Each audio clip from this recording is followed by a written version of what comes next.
그럼 잠깐 기도드리고 시작하겠습니다. 하늘에 계신 우리 아버지 하나님, 아무런 소망이 없는 우리 인류에게 구주를 허락하시고 그 구주가 예수 그리스도인 것을 알게 하는 하나님의 영감의 말씀을 주신 것을 감사합니다. 특별히 구약에 이미 수많은 표상들을 통하여 우리 주님이 이 땅에 오실 것과 오셔서 어떻게 무엇을 할 것인지, 그래서 그분이 우리에게 어떤 관계가 있는지를 알게 하셨으니 감사합니다. 이번 이 특별한 시간을 통하여 이것을 좀 더 깊이 연구하고자 하니 우리가 말씀을 펼 때 우리의 마음과 이해력도 펴 열어 주시옵소서. 예수님의 이름으로 기도하옵나이다. 아멘. 네, 이 오실자의 표상 전체 제목이 그러하고 여기 한 폭의 그림을 보여드립니다. 저 한 장의 그림에 구약이 아주 압축되었다고 저는 생각합니다.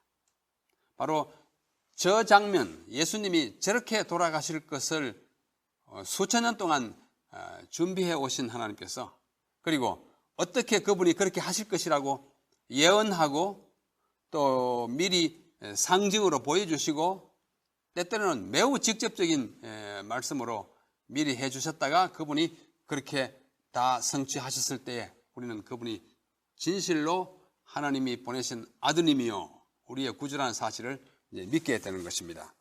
그래서 오늘 첫째 시간에는 제1장이라는 제목으로 예수 그리스도 성경의 총주제, 이런 제목으로 말씀을 드리고자 합니다.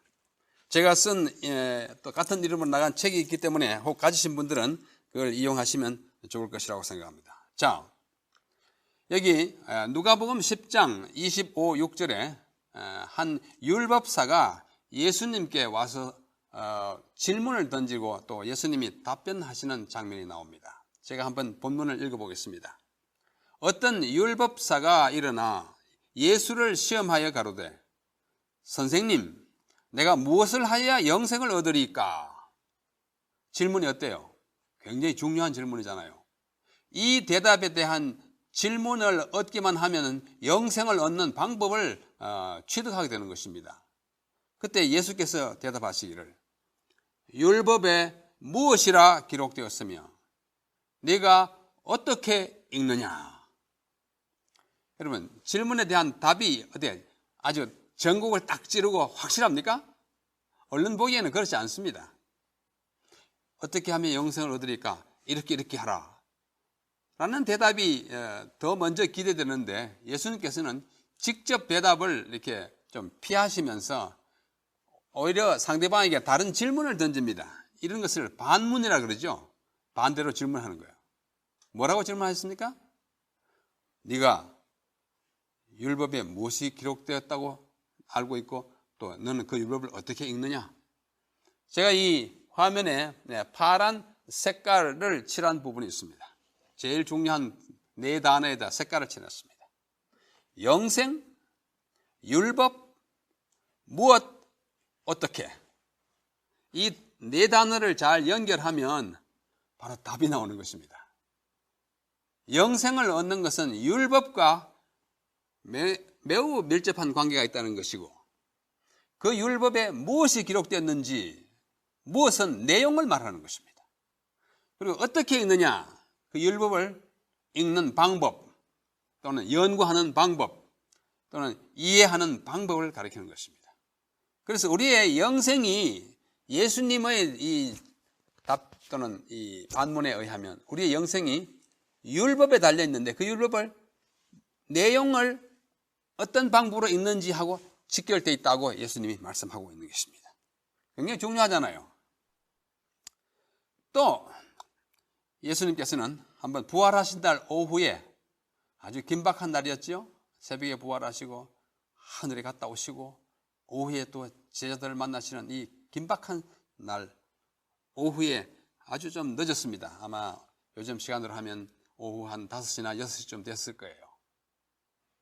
엠마오로 가는 두 제자에게 슬그머니 이렇게 따라가십니다. 그런데 그 두 사람이 막 긴밀한 대화를 나누는데 근심이 가득 찼어요. 예수님이 자신을 직접 노출시키지 않으시면서 가까이 가서 당신들 지금 무슨 얘기하는 거요? 물었죠. 그랬더니 이 두 제자가 아니 이 사람이 어디서 왔길래 이 큰 사건, 예수님이 부활하셨는데 어디 간지 모른다고 하는 온 도성에 떠들썩한 이 사건을 모르는 사람이 도대체 누구냐, 이런 식으로 대화가 오갑니다. 한참 길을 가다가 예수님이 그 두 제자에게 이렇게 말씀하십니다. 모세와, 성경 본문입니다. 모세와 및 모든 선지자의 글로 시작하여 모든 성경에 쓴 바 자기에 관한 것을 자세히 설명해 주셨다고 누가복음 24장 27절에 말씀하십니다. 모세와 및 선지자, 구약 성경을 가리킵니다.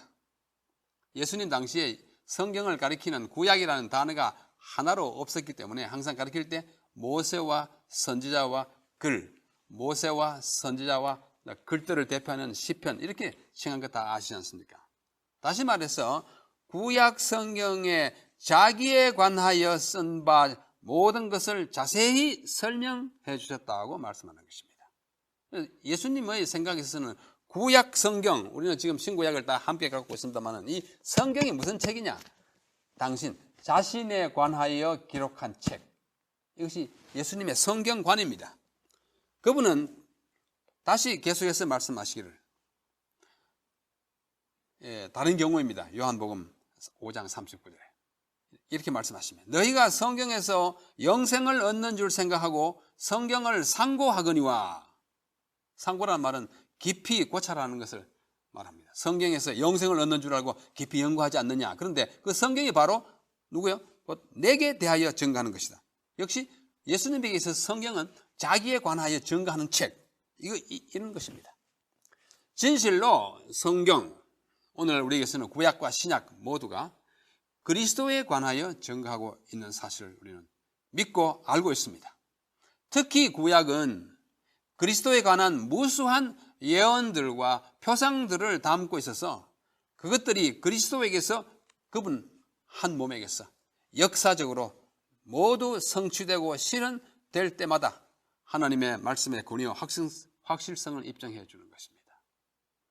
제 개인의 믿음에 의하면 이것이 성경의 가장 확실한 신적 권위입니다. 이보다 더 큰 권위가 없습니다. 도덕적으로 우리를 좀 좋은 사람 만든다, 그만한 효과는 다른 책에서도 많이 볼 수 있습니다.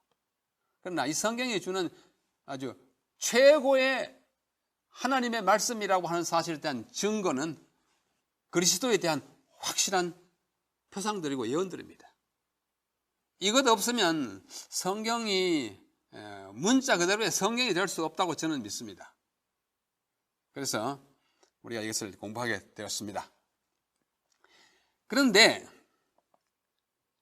저희가 자세히 살펴보면 특별히 복음서 가운데, 복음서뿐만 아니고 신약 성경 전체에 그렇습니다만 두 개의 단어가 우리의 시선을 끌고 우리의 아주 매력적인 존재로 나타납니다. 그 단어가 뭐냐면 하나는 기록된 바이고 하나는 이루려 하심이니라입니다.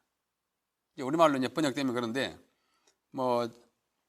쉬운 헬라어 두 단어를 말씀드리면 하나는 게그랍타이, 영어로 하면 written, it is written, 기록되었으되 이 말이고, 또 하나는 헬라어로 플레로세이라고 하는 단어입니다.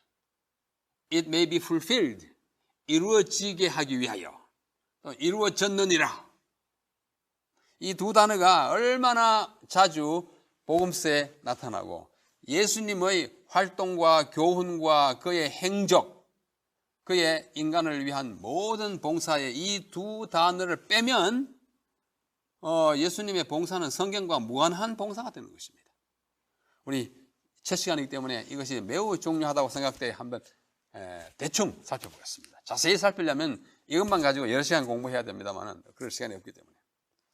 그래서 이러한 관계, 즉 구약의 말씀이 신약에서 예수님의 그 한 생애에서 어떻게 이루어졌는지 그 관계를 매우 뚜렷하게 보여주는 것 가운데 하나가 기록된 바, 말씀하신 바라는 헬라어 동사 게그랍타입니다. 이 말은 신약 기자들, 다시 말해서 마태, 마가, 누가, 요한 이 기자들이 그리스도에게 발생한 중대한 사건들을 보도할 때마다 매우 자주 첨가하는 하나의 뭐랄까요, 아주 상투적인 단어처럼 사용되고 있는데, 그 단어가 복음서에 자그마치 92번, 92회나 사용되어 있어요. 중요한 부분을 제가 한번 읽겠습니다. 그리스도께서는 선지자로 이렇게 기록된 바, 게그랍타이, 기록된 바대로 유대 베들레헴에 나셨어요. 베들레헴에 나신 것이 미가서 5장 2절에 기록되어 있습니다. 마태 5장 2절에 인용되어 있어요. 그렇죠? 그러니까 그때 거기 태어날 것이라고 말씀 안 했으면은 이분이 어디서 태어나도 상관이 없어요. 그러나 그때 그렇게 말씀하셨기 때문에 이분이 여기서 태어나지 않으면 메시아가 될 수가 없습니다. 얼마나 중요해요. 그러니까 기록된 바대로 베들레헴에 태어났고, 기록된 바 내 집은 기도하는 집이라 일컬음을 받아라. 기록된 바대로 그렇게 말씀했고, 또 기록된 대로 인자는 자기의 정해진 대로 간다. 기록된 대로 가요. 또 그 밑에 보면은 오늘 밤에 너희가 다 나를 버리리라. 기록된 바 내가 목자를 치리니 양의 떼가 흩어지리니 하는 이 스가랴서의 말씀이 기록된 대로 제자들이 다 도망쳤어요. 이게 다 기록된 대로입니다.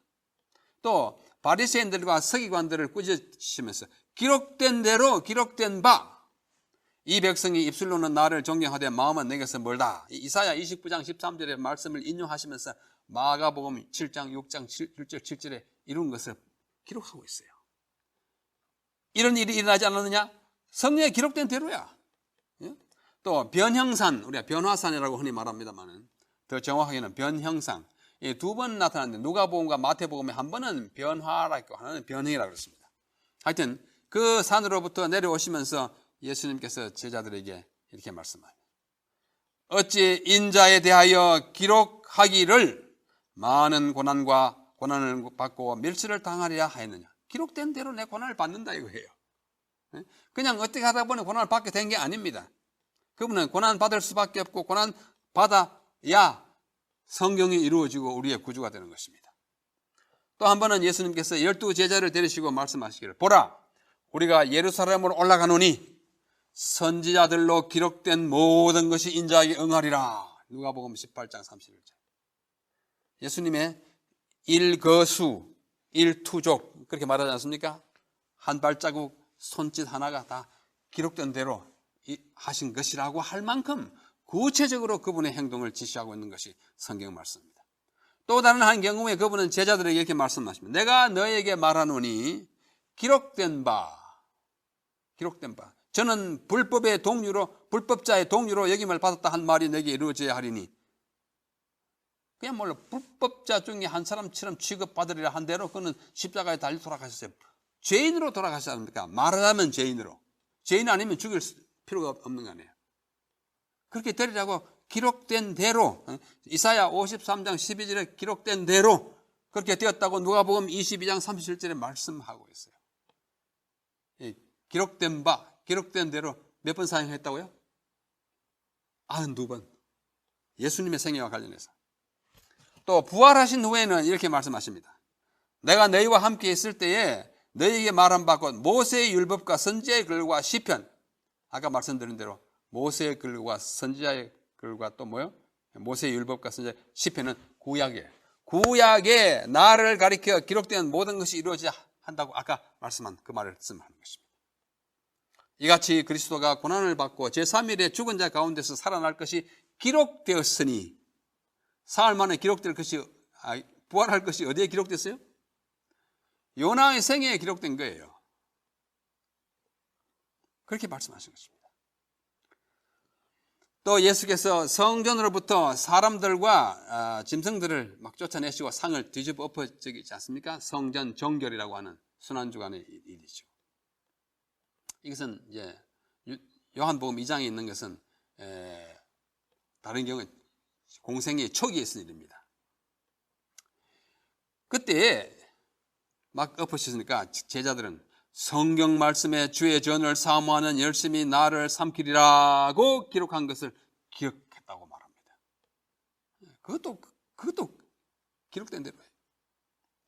또 유대인들에게 자신이 하나님의 아들이심을 믿게 하고자 하시면서 말씀하시기를 너희 율법에 기록한 바 내가 너희를 신이라 하였노라 하지 아니하느냐. 요한복음 10장 말씀이잖아요. 성경은 폐하지 못하느니 기록된 대로 그대로 된 내가 하나님의 아들이야. 부인하지 않습니다. 너희는 하나님의 아들이라 한 그 말씀이 너희에게도 기록된다면 내게 언급되고 뭐랄까요? 성취되는 것은 제공되는 것은 그것은 더욱더 그러하다고 말씀하십니다. 또 순환주간에 나귀를 타고 오시는 그 경험과 함께 한 어린 나귀를 만나서 다시니 이는 기록된 대로 시온에 따라 두려워 말라 보라 너희 왕이 나귀 새끼를 타고 온다. 이 스가랴 9장 9절의 인용이에요. 이것이 뭐 요한복음 12장에도 있고 다른 복음서도 있습니다.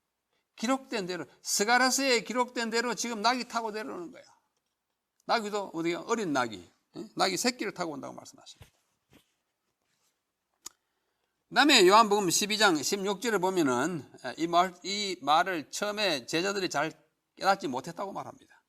제자들은 처음에 이 일을 깨닫지 못했다가 예수께서 영광을 얻으신 후에, 그 말은 돌아가시고 부활하시고 영광스럽게 된 후에야 이것이 예수께 대하여 기록된 것임과 사람들이 예수께 이같이 한 것인 줄 생각났더라. 좀 뒤늦은 깨달음이지만서도 그들이 바로 깨닫게 된 것입니다.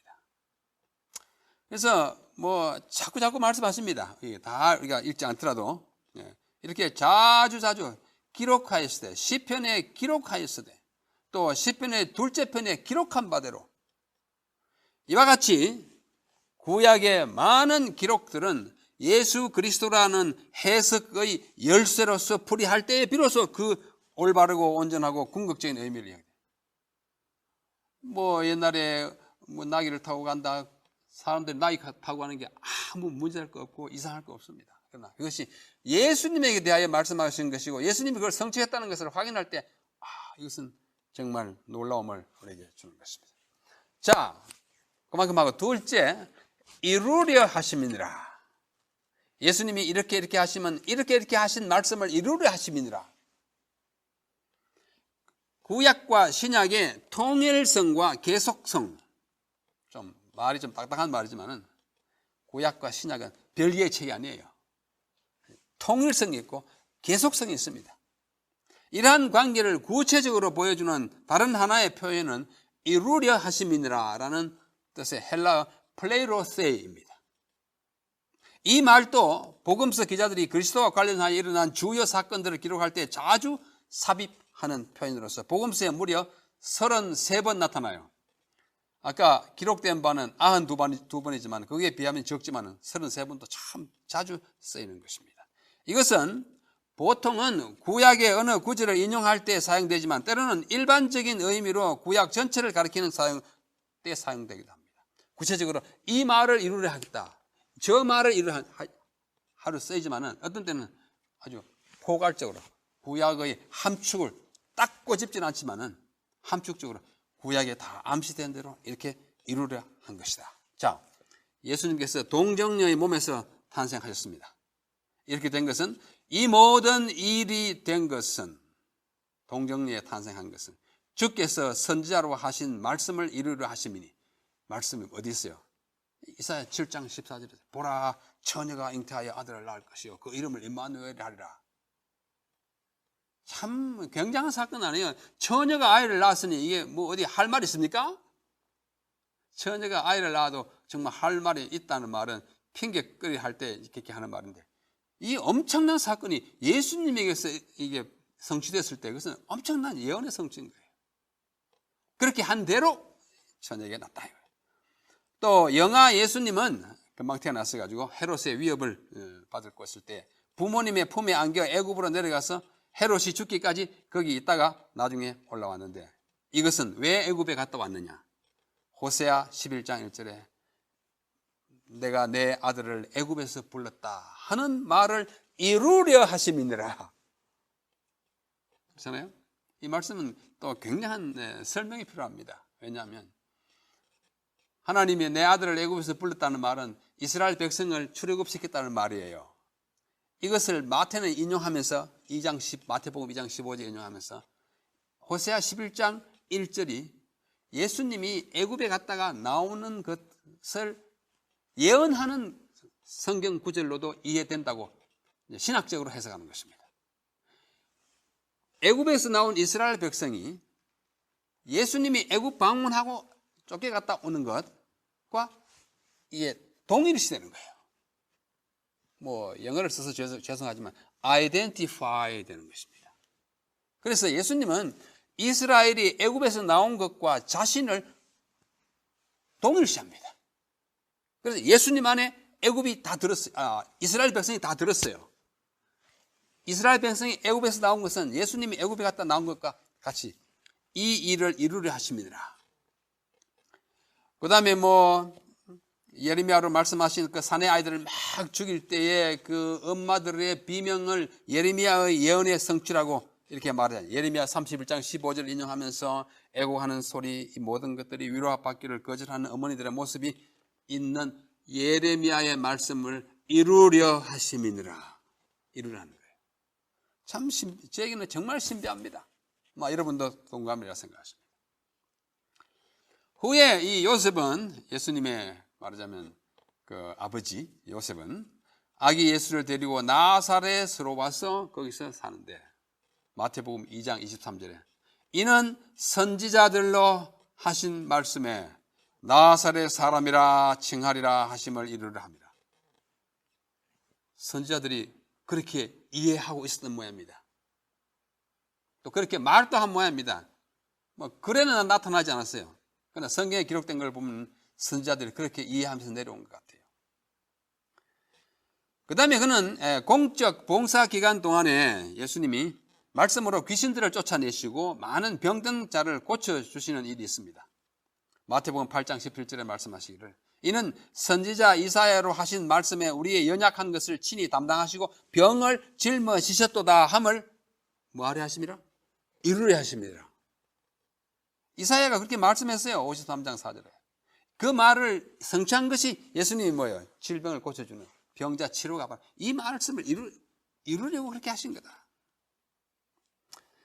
그 밖에도 많습니다. 여기 마태복음 12장에 있는 말씀을 제가 한번 읽겠습니다. 보라 나의 택한 종 곧 내 마음에 기뻐하는 바 나의 사랑하는 자로다. 내가 내 성령을 줄 터이니 그가 심판을 이방에 알게 하리라.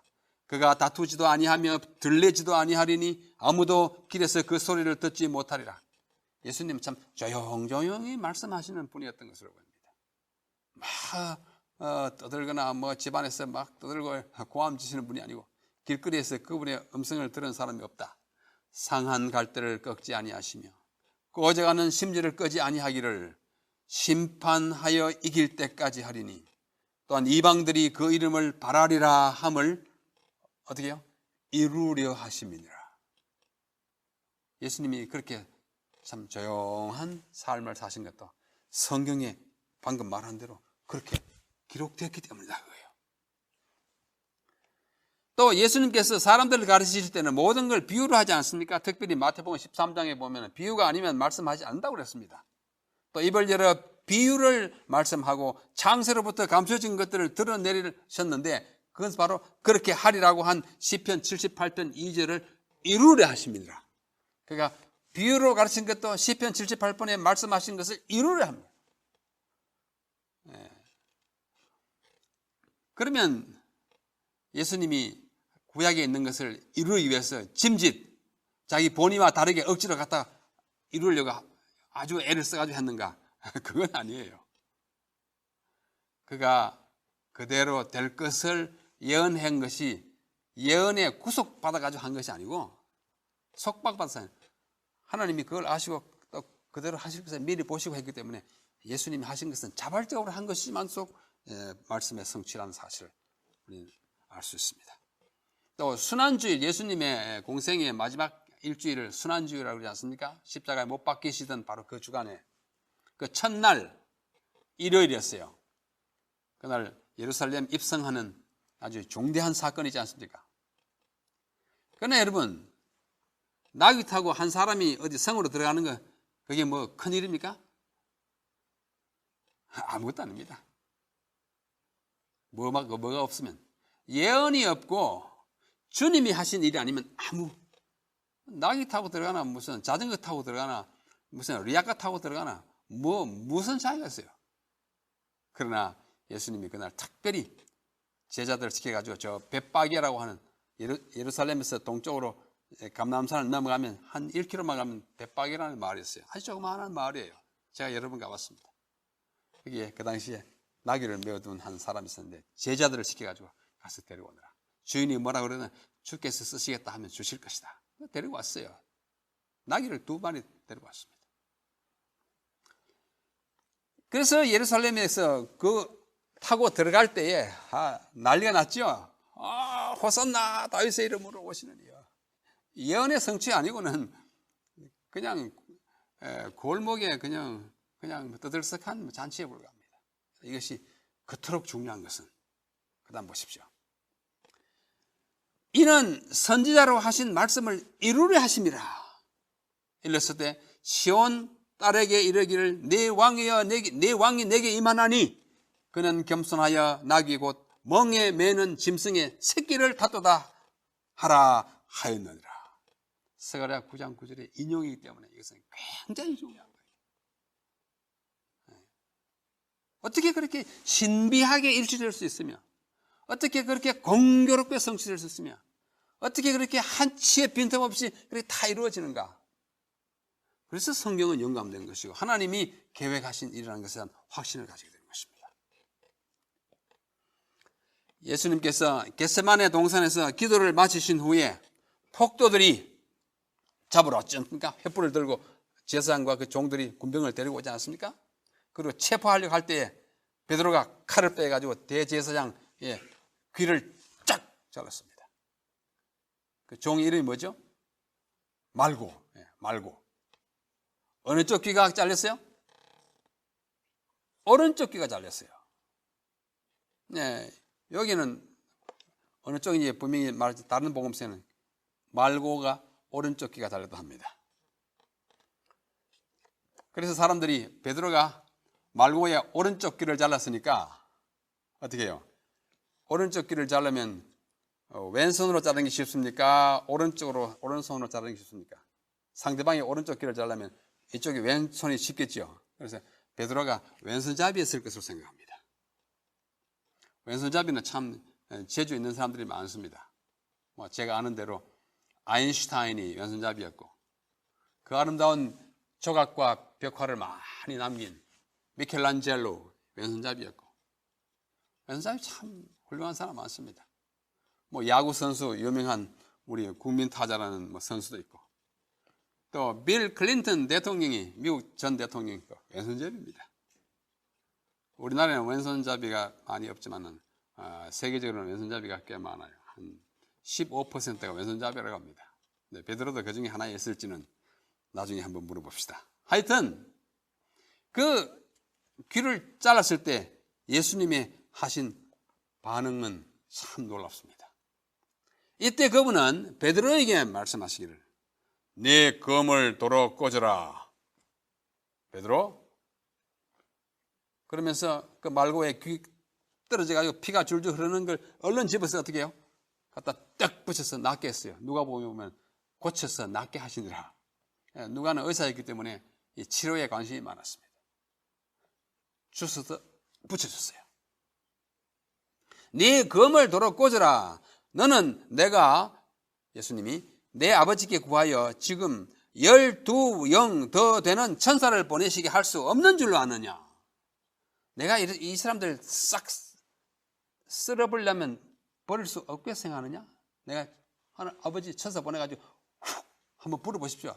다 사라질 것입니다. 내가 만일 그렇게 하면 하나님께 구해가 천사들을 봐가지고 싹 쓸어버리면 이런 일이 있으리라 한 성경이 어떻게 이루어지리요? 라고 말씀하십니다. 구약에 암시된 대로는 예수님이 어떻게 해야 돼요? 잡혀가야 돼요. 또 고난을 받아야 돼요. 또 궁극적으로 어떻게 해요? 십자가에 달려 돌아가셔야 돼요. 네가 무력으로 종의 귀를 자르고 내가 천사들 동원해가 이 사람들 확 쓸어버리면 어떻게 되겠냐 이거예요. 어떻게 됩니까? 구원의 계획이 수포로 돌아갑니다. 구약에 예언된 그 많은 것들이 다 휴지 조각으로 되는 것입니다. 어떻게 되겠느냐? 예수님은 말씀하신 대로 행동하고 표상하신 대로 이루시고 예언한 대로 성취하기 위해서 오셨어요. 그러고 나서 그분은 덧붙여 말씀하시기를, 그러나 이렇게 된 것은, 어떻게 된 건, 내가 잡혀가게 된 거, 내 고난을 당하는 것은 다 선지자의 글을 이루려 함이니라. 이루려 함이니라. 그렇게 말씀하십니다. 그 밖에도 이제 몸값 30에 팔려갈 얘기, 그 다음에 예레미야의 토기장의 이야기, 이 많은 것들이 다 예언된 대로 이루어진 것입니다. 예언된 대로. 예수님의 몸값이 30양 되리라고 어떻게 몸값까지 예언해 놓았습니까? 참 신기한 거예요. 그래서 저는 정말 성경이 얼마나 확실한 것인지에 대한 더 깊은 확신을 가지겠습니다. 여기 제가 둘째 문단에 마가복음에도 그런 사실이 참 많습니다. 또 누가복음에도 그런 일이 기록되어 있습니다. 응하였다. 그 말은 성취되었다. 이루어져야 한다 대로 됐고, 요한복음에도 이사야의 말씀을 이루려 했다. 요한복음에도 이사야의 말씀을 인용하시면서 이 말을 이루려고 예수님이 이렇게 하셨다. 자, 나머지 부분들은 혹시 이 자료를 원하시면 제가 늘 드리니까 또 책에도 있기 때문에 더 읽어보시길 바라고, 제한된 시간에 조금 진도 빨리 나가는 것을 양해하시기 바랍니다. 최후의 만찬석상에서 그분은 이렇게 말씀하십니다. 내가 너희를 다 가리켜 말하는 것이 아니라 내가 나의 택한 자들이 누구인지 알미라. 그러나 내 떡을 먹는 자가 내게 발꿈치를 들었다 한 성경을 응하게 하려는 것이니라. 이게 시편 41편 9절의 말씀이에요. 내가 너희들 다 보고 나를 배반하라고 생각하지 않는다. 한 사람 있다 그거예요.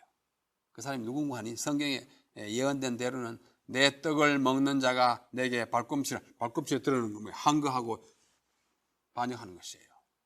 이 말을 이루는 자가 한 분이 있다고 하십니다. 또 이렇게 말씀합니다. 이는 저희 율법에 기록된 바 저희가 연고 없이 나를 미워하였다 함을 응하게 하렵니다.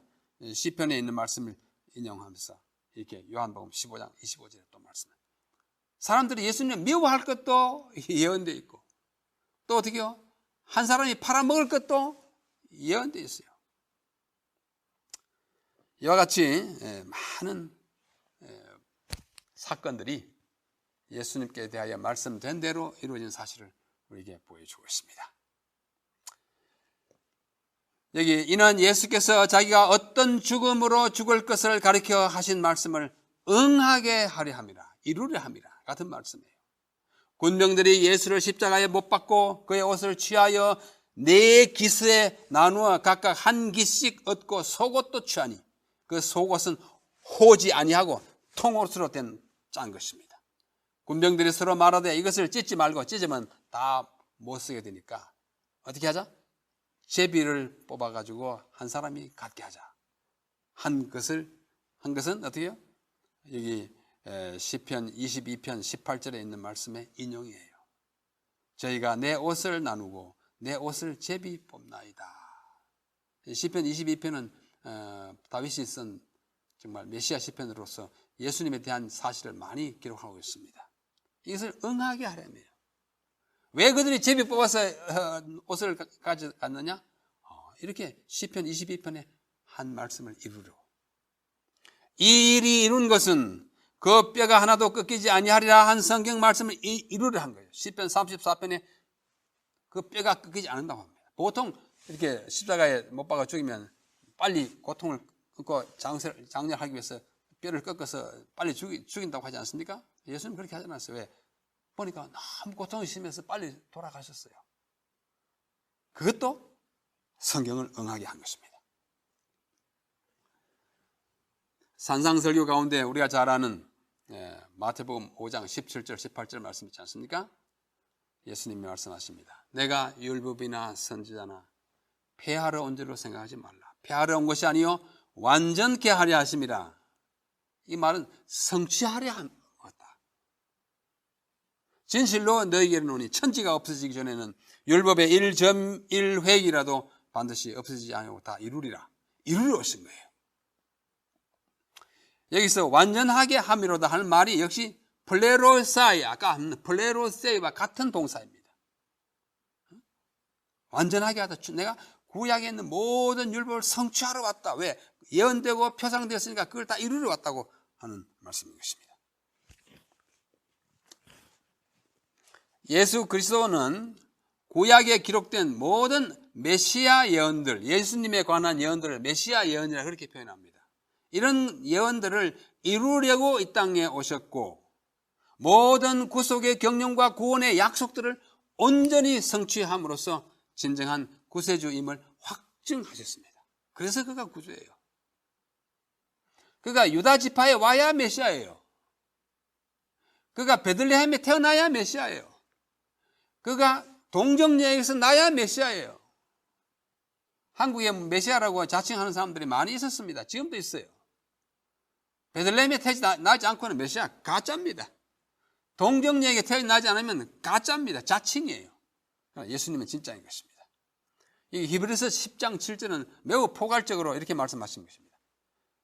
이것은 히브리서에 쓸 때는 예수님이 이 땅에 계시지 않았지만은 히브리서 기자가 예수님의 입장에서 영감적으로 쓴 표현이에요. 이에 내가 말하기를 하나님이여 보시옵소서 두루마리 책에 나를 가리켜 기록한 것과 같이 하나님의 뜻을 행하러 왔나이다 하시니라. 예수님이 어떻게 말씀하신 것으로 히브리서에 기록됐어요? 하나님이여 보시옵소서. 두루마리 책에, 그게 무슨 책이에요? 성경책에, 구약책에. 나를 가리켜 기록된 것과 같이 하나님의 뜻을 행하러 왔다. 예수님의 모든 기거 동작이 말씀과 사역과 치료와 봉사, 생애 전체가 말씀하신 대로 되신 분이에요. 사도 바울은 말하기를 고린도전서 15장에 내가 받은 것을 먼저 너희에게 전하였노니 이는 성경대로 그리스도께서 우리 죄를 위하여 죽으시고 장사 지는 바 되셨다가 성경대로 사흘 만에 다시 살아나셨습니다. 성경대로, 제가 두 번째 성경대로 노란색 칠하기를 잊어버렸네요. 성경대로 죄를 위해서 죽으시고 성경대로 부활하셨다는 거예요. 또한 하나님의 약속은 얼마든지 그리스도 안에서 예가 되니, 이 예가 뭐 예돈 예자는 한자가 아니에요. 우리말로 예, 영어로 하면 예스입니다. 하나님의 약속은 구약 약속이잖아요. 약속은 얼마든지 무엇이든지 그리스도 안에서 예스가 되니, 그런즉 그로 말미암아 우리가 아멘 하여 하나님께 영광을 돌리기 때문입니다. 모든 약속이 예수님에게서 예스가 되고 아멘이 됩니다. 장로교회를 창시한 것은 한 개혁자라고 할 수 있는 존 칼뱅, 흔히 칼빈이라고 그러지 않습니까? 근데 그 나라 말로 칼뱅 이렇게 하는 것이 교과서에 나온 대로 맞습니다. 이 아주 짧은 문장인데 참 의미 있는 문장이에요. 제가 자세히 읽고 한번 설명하겠습니다. 율법의 모든 예식을 진리에 상응하는 그림자와 상징으로 이해하지 않고 문자적으로만 이해한다면 그것은 우스운 일이 될 것이다. 그림자와 상징. 그리스도께서 육신으로 나타나시기까지 모든 표징들이 그분을 예시하였다. 미리 보여주신 거예요. 우리가 성소제도 많이 공부합니다만 거기서 그리스도의 그림자를 보지 않고 그리스도의 상징과 표징을 보지 못하면 그건 우스운 일이에요. 우리 옛날에 선앙당에, 신라시대 선앙당에 가서 하는 일과 다를 바가 없는 것입니다. 또 20세기의 가장 위대한 조직신학자라고 하는 스위스의 칼 바르트라는 사람이 있습니다. 이분은 더욱 구체적인 표현으로서 성경과 그리스도와의 관계를 다음과 같이 요약하였습니다. 저는 이 요약 아주 좋아합니다. 한번 보십시오. 구약에는 많은 그리스도들, 곧 기름 부음을 받은 선지자, 제사장, 왕들이 있고, 이 그리스도들이라는 말은 기름 부음을 받았다는 뜻이에요. 메시아라는 말이 히브리 말로 하면 기름 부음을 받았다는 뜻이 아닙니까? 그리스도도 기름 부음을 받은, 구약 시대에 기름 부음을 받은 사람은 왕과 제사장과 선지자예요. 구약이 많습니다. 그런데 신약에는 많은 그리스도인들은 뭐예요? 그리스도와 같은 사람, 역시 그리스도를 따르는 사람, 그리스도인들이 있으나 이들이라는 것은 구약에 나타난 많은 기름 부음을 받은 사람들과 신약에 있는 많은 그리스도인들을 한 분의 독특한 그리스도, 대문자 그리스도예요.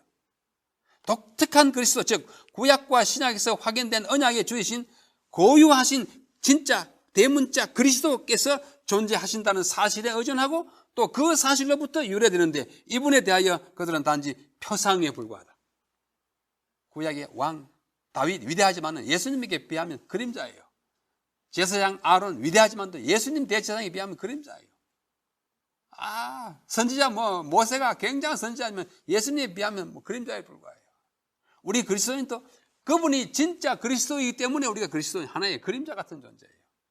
구약의 많은 기름 부음 받은 자들, 신약의 많은 그리스도인들, 현대 우리도 그분 한 분 진짜 기름 부음 받은 자 그리스도의 표상과 그림자에 불과하다고 하는 것입니다.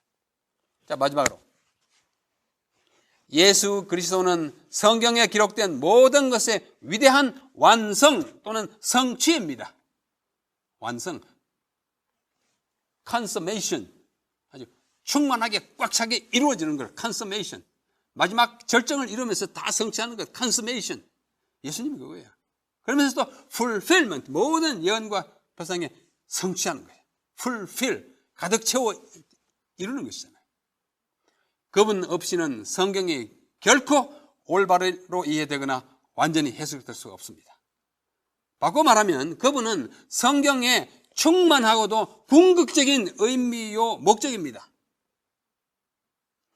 예수 그리스도는 성경의 해석자, interpreter, 해석자일 뿐만 아니라 그분이 성경을 해석 많이 해줬잖아요. 그러나 그분은 해석 자체입니다. interpretation 자체. 그분이 성경의 해석이에요. 내용이에요. 이 모든 점들을 통틀어서 말한다면 예수 그리스도는 성경 전체의 요체요 총주제입니다. 성경이 뭐냐? 이게 뭐예요? 예수님이에요. 성경을 이 렌트겐 엑스레이 딱 찍으면 뭐가 나올까요? 우리 몸 찍으면 갈비가 나오잖아요. 딱 찍으면 예수님이 나와야 합니다. 예수님은 이 성경 전체의 내용인 것입니다. 그래서 여기 말한 대로 Christ is the sum and the substance of the Bible revelation. 그리스도는 성경 계시의 요체, sum, 총체요, substance, 본질이에요. 합쳐가지고 이걸 우리가 요체라 이렇게 표현합니다. 성경은 예수에 관한 책입니다. 예수 빼면 성경은 옛날에 있었던 삼국지, 우리나라로 말하면 삼국사기 비슷한 책에 불과합니다. 예수 그리스도 빠지면 전설입니다. 신화입니다. 예수님 안 계신 성경은 우리가 목숨을 걸고 연구할 필요도 없고 전할 필요도 없습니다. 그게 예수님 계시기 때문에 하나님의 말씀이고, 예수님이 있기 때문에 구원의 교과서이고, 예수님 계시기 때문에 그걸 믿고 평생 보람과 희망으로 살아가는 것입니다. 이런 내용을 좀 더 구체적으로 앞으로 화요일 저녁마다 함께 공부하겠습니다. 오늘 여기서 마치겠습니다. 오늘 좀 길어졌지만은 다음부터는 조금 더 적은 분량으로 말씀드리고자 합니다. 여러분 성경 열심히 읽으시고 또 거기서 발견한 예수님으로 인하여 우리의 마음이 기쁨으로 벅차고 또 확신으로 가득하게 되기를 간절히 바랍니다. 감사합니다.